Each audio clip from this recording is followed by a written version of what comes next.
All right, welcome back to Morning Live, and thank you so much for staying with us. Now, let's talk about quite an important subject that many people don't want to touch on. Medical experts say bedwetting is more common than people would think. Statistics on the condition show that children up to 15 years can experience it. Although it's normal, most parents are too ashamed to talk about it openly. Dr. Michael Mol joins us from our studios in Sea Point to talk about this issue. Dr. Mol, it's a very good morning to you. Thank you so much for coming through, and it's good to see you. Absolute pleasure, Palesa. Lovely to chat to you about such an important subject. Something that people don't want to talk about. I mean, people are ashamed to talk about this issue, but who wouldn't be? Who wouldn't be really?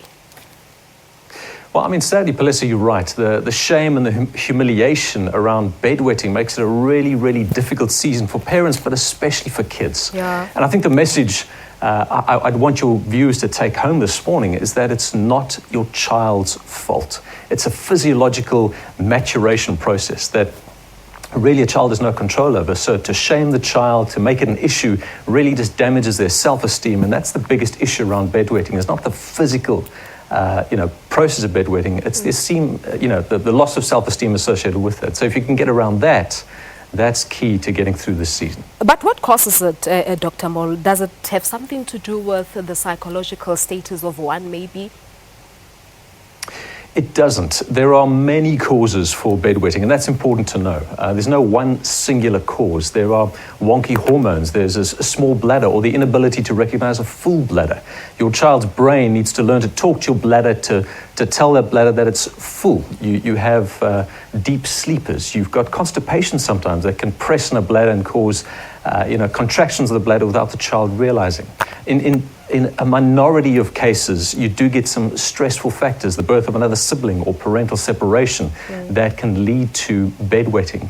But generally, there are a number of causes. And for most parents, the response there is just be patient and it'll be okay. Most children are going to outgrow bedwetting, and most of them don't have an underlying medical problem. Yeah, and we know that it's actually experienced mostly by children around 4 years. But why does it happen to children or a child at the age of 15? Well, I mean, it's a great question. And those causes usually have possibly a medical underlying problem related to that. I think a lot of parents would ask, when do I need to be concerned about my child's bedwetting?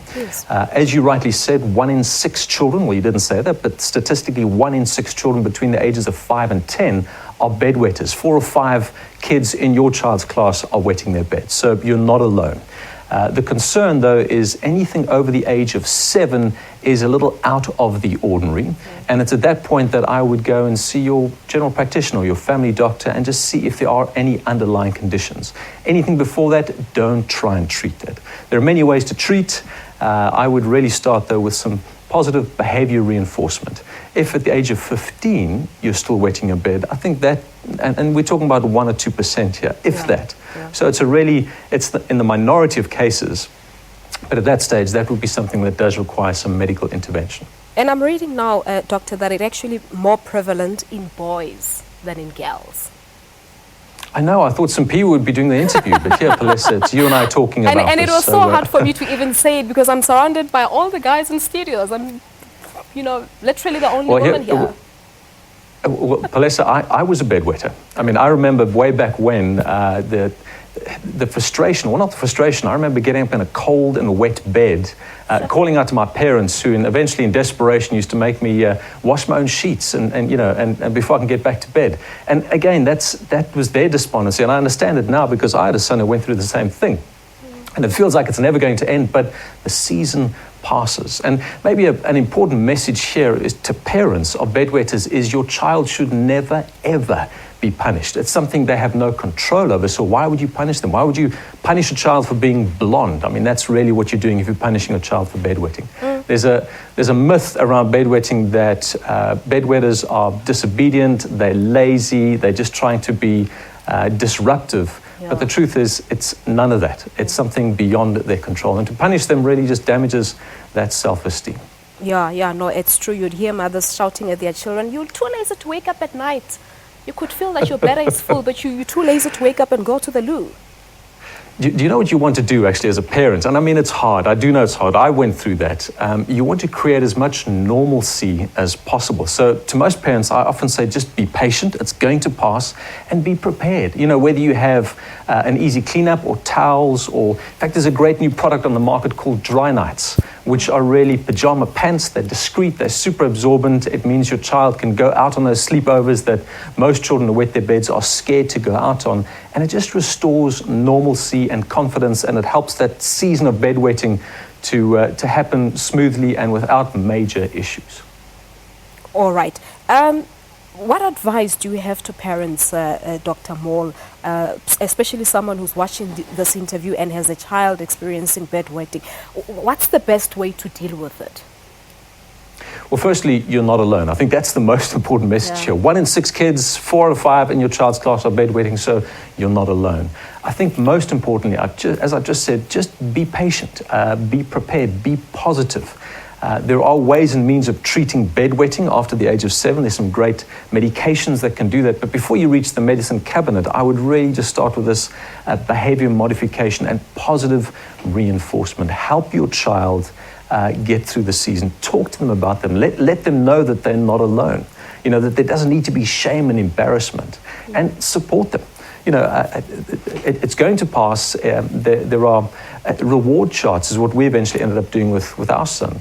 And positively reinforced reward charts. So, for example, if you're aiming for 3 dry nights a week, you know, set the bar at 2 dry nights as opposed to 5 dry nights. Because if you set the reward chart at 2 dry nights and he's dry for 3 nights, he wins, he succeeds. If you set it at 5 and he does 3 dry nights, he fails dismally. And it's success that motivates a child, not failure. So for me, it's behavior modification, it's support, it's talk to your child openly about it, create as much normalcy as possible, and they will get through the season. All right. But is there a treatment for it? I mean, you also hear a lot of parents saying that you need to pee before you go to bed, or when I don't drink any water or any fluids before you go to bed. How do you go about, you know, treating it and making sure that the situation gets better? Well, there was a lovely study done in South Africa that showed that limiting fluids before bed was second only to drugs when it came to treating bedwetting. Yeah. But my sense is that whether or not your bladder is full or gets full later on at night, the issue is not how much fluid's in your bladder. The issue is that you don't know that your bladder is full. It's that brain-bladder maturation issue. So yes, absolutely, limit fluid intake before your child goes to bed, especially fluids that have caffeine in them or have a diuretic effect, things like cola or hot chocolate. So you want to avoid that in kids anyway, but especially at bedtime. But remember, limiting fluids is one way of dealing with a multifactorial problem. So try that, but that's not going to be the only solution. There are bedwetting alarms, an expensive option, but an option that also is rather effective. And then there are those drugs that I talked about that can be very effective. But I wouldn't start treating bedwetting in your child before the age of 6 or 7. Again, as soon as you start treatment, then it becomes an issue of there's something wrong with me, I need to take a pill, I need to, you know, do something about this. Just be patient, be positive, and let the season pass. And if at the age of 7, your child is still wetting their bed at night, then I would go into a treatment regime. Yeah, but for someone who has a small child now, and of course who worries that their child might have to go through this stage, what should they be doing now? Should they start an early potty training, maybe to make sure that their children's bladder are already used to waking up maybe at night, going to the loo or something? Potty training and bedwetting are not connected at all. That's one of those myths that if I poorly potty train my child, they're going to wet their bed at night. No, it's a myth. Bedwetting is a physiological maturation process, and it differs from child to child. Your child is unique. You keep telling your child they're unique. Well, hey, they are, and they're going to mature at different stages to other children. So there's nothing you can do to prevent this happening. There's no cure. It's just a case of let your child go through the season as nature intended. Well, with the innovation of technology, lastly, Dr. Mol, I'm reading now that there are bedwetting alarms that actually senses when the bladder is full and they can wake your child up. Yeah. And they have been effective. Again, there was a study done in the States that showed that bedwetting alarms really helped in 2/3 of cases when it came to bedwetting children. And really all that does is that wakes your child up as or just before they're going to wet the bed. And it just assists them in learning that brain-bladder connection earlier on than they would have if they just, didn't have a bedwetting alarm.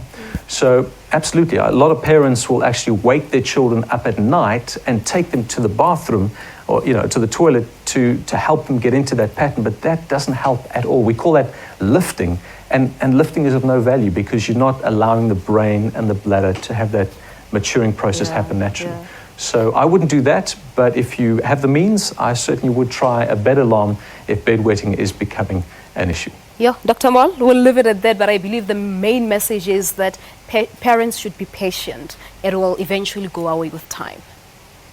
And do not punish your children. Thank you so much for coming through. Thank you so much. We appreciate your insights. All right. It's great chatting, Palesa and Simpiwe. Next time we'll chat, okay? Absolutely. I'm with you on that. He will have to take it next time, really. Simpiwe, your head partner. So next time, bedwetting, it's just, I don't know why he insists. I don't know why he insists. Maybe take you up on that. Maybe there's something that he knows I don't.